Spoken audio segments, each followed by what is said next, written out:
Hi everyone, Susanne here. I hope you're all well and welcome to Sew Custom. Today's video is going to be my top sewing tools. So if you're interested in seeing that, then let's get started. So as you guys know, I post videos usually weekly. Usually those videos are either a patterning video or a sewing up video. So maybe patterning this blouse or sewing up this blouse. In each of those videos I get probably at least one question on tools. What tools do I use? What are my preferred tools? So I thought it might be useful just to sit down and go through each of those at every stage of the making. So for this one, these are sewing tools, and I shall start off with cutting out. So for cutting out, I use various tools depending on what the fabric is that I'm cutting out. But my most used in the main is these, which are standard Fiskar dressmaking scissors. These are my favourite, and as I say, my most used. They're not that expensive in comparison to a lot of other brands, but for me they have just worked perfectly. I've never had any problems with them, and I use these for the bulk of my sewing projects. So those are my preferred scissors for nearly everything I make. There's a few things I make that I prefer other scissors for. These ones, for example. So these again are Fiskars. These ones though are slightly different in that they don't have a hole for you to put your finger and thumb into. Sometimes when I'm cutting out heavy fabrics, like if I'm making a coat, because the fabric is that little bit tougher to get through, I tend to get a little sore on my finger. So these are quite good in that, as I say, your finger and thumb doesn't go in through any hole, so there's no rubbing on your skin. So that's the main reason why I use these ones. I don't tend to use them for everyday things just because I don't find the need to. So for lighter fabrics, I tend to use a Rotary Cutter. This is the one I use. This was actually gifted to me. I think it was in someone's toolbox somewhere. But it has worked so well. I don't think it's expensive. This fits into my hand perfectly. It works perfectly. I can get replacement blades for it easily. So the main reason why I use the Rotary Cutter is because lightweight fabrics are a little bit slippy. They tend to sort of shift about when you're trying to cut them with scissors. And I just find it a lot easier to keep the fabric nice and stable using the Rotary Cutter rather than using scissors. So that is number 3. Number 4 are my pinking shears. So the pinking shears I generally use for trimming. These are good for trimming around necklines, armholes, even trimming down seams. For example, if French seaming, I sometimes use the pinking shears. The good thing about using pinking shears for curved areas is that generally when you're sewing around curves, you will trim and snip that curve. And snipping curves is quite laborious and takes a little bit of time. I find using the pinking shears cuts down that time dramatically because it takes the bulk out of the fabric and also trims at the same time. So I really like them for that. So that is my cutting out tool number 4. For number 5, so these are embroidery scissors. Now, I don't think you'll have seen me use this in any videos yet, or if you have, you'll have just seen me sort of snipping threads or trimming off the seams of rolled hems, for example. But the main reason why I like these and why I bought them in the first place was because I was playing around with a cocktail dress at Christmas time and I was using an embroidered mesh fabric, and I wanted to cut out the embroidery pieces from the mesh, and I wanted to do it accurately and cleanly. And these help me to do that. So they're just super sharp little scissors which are very small, which enable you to get in and around the sort of delicate areas of the embroidery and cut very close to the embroidery edge. So I really like these for that. They're also handy little scissors for, as I say, just snipping threads at the sewing machine. So I really like these ones. So that's all my preferred scissors. For the Rotary Cutter, I also use a cutting mat. I use this one, which is an A3 size. A3 size is a good size for bodice pieces, sleeve pieces, not so great for skirts. So I've actually bought another 2 of these, which I line up sort of end to end and use if I need to cut out a longer piece of fabric. I don't have a preferred brand of cutting mat. These are the only ones I've tried and they work perfectly for me. So that's my cutting mat. So I also use pattern weights for cutting out. I use these ones. These are just washers. They're not even pattern weights, but I use them as pattern weights. You can get these in DIY stores. These are the large size, and I think they come in packs of like 10 or so. I have 2 or 3 packs at least. These are super useful, especially if you're using the cutting mat and the rotary cutter for flimsier fabrics or very lightweight fabrics, or fabrics that are a little bit more precious that you don't want to pop pins into. You can get so many variations in design of pattern weights. You can get really colourful ones. You can get little bags that are filled with rice. You can make your own. You can get ones that look like food. There are so many of them. Mine are bog standard and they're exactly what I need. They're not too big. They don't get in my way when I'm cutting out. Super practical, super useful. So that's my preferred cutting out tools. So now on to marking. So I use a few different types of markers. The first one and my preferred are these. So these are tailor chalks.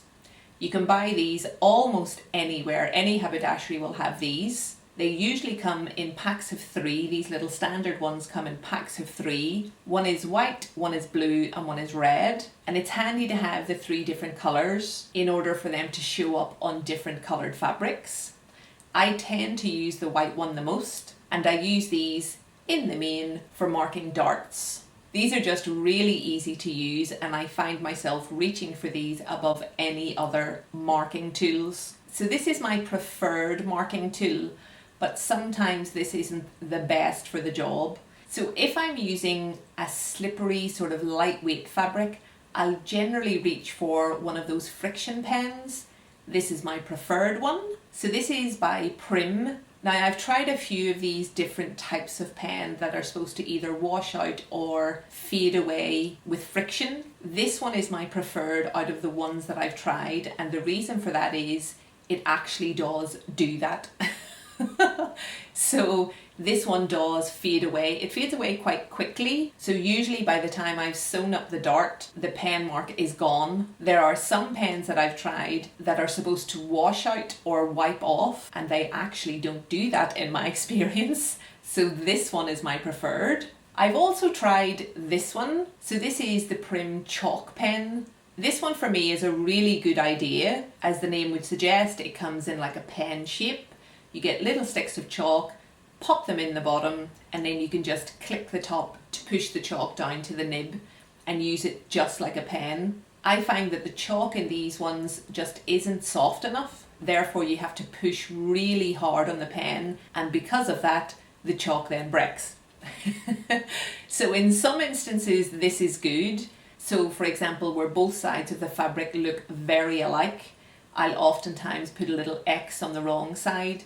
So this is handy for that because there's lots of really vibrant colours that come with it, so it's really clear to see, but I could easily just use the tailor's chalk from the start. So this one's okay, but not my preferred.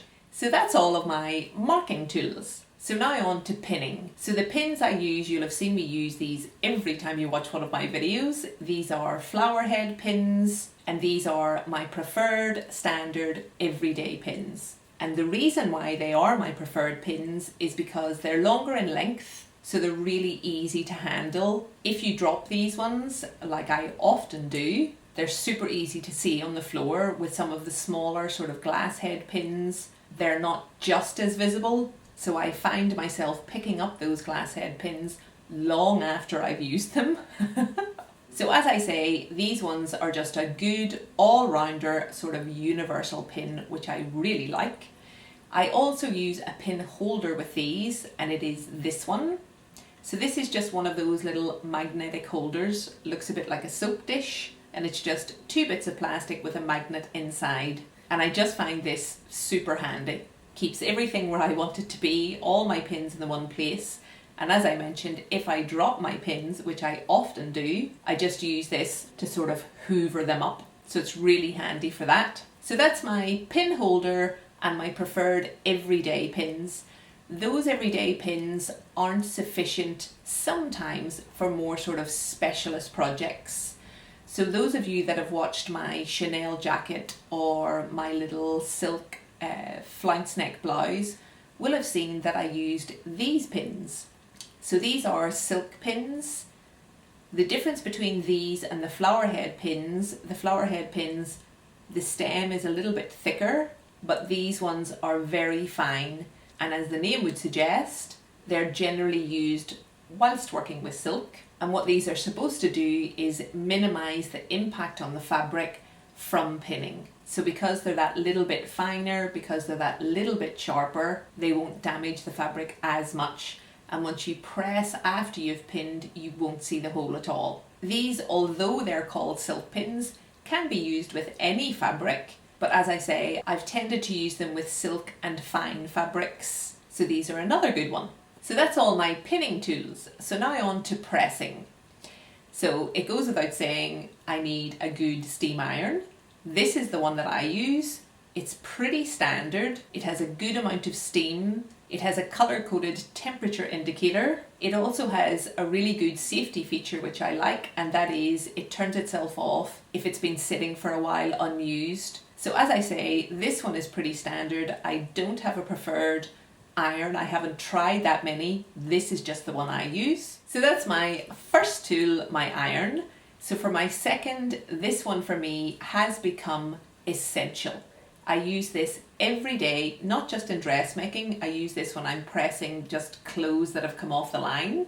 So it is my sleeve roll. You can see that it is very well loved, very well used, but this is brilliant for pressing out seams, not just in sleeves. I use this for seams all over whatever garment I'm using.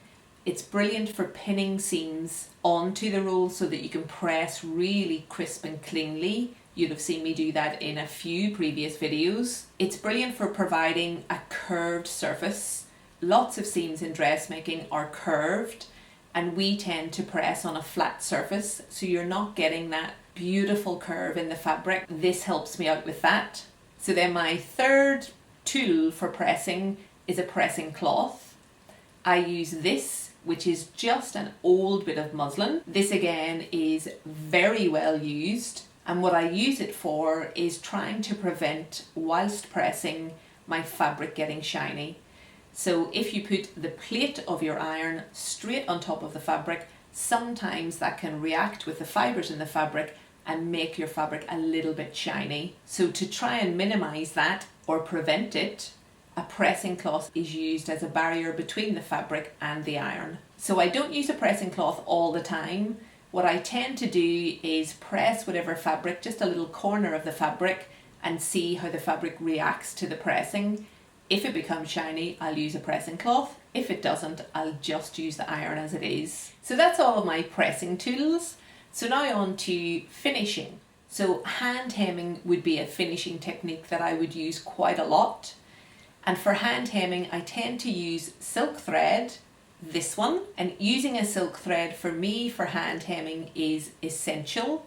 And the reason it's essential is if you've hand hemmed anything before with just a standard thread, you'll notice that you do get little prick marks in the front of the fabric.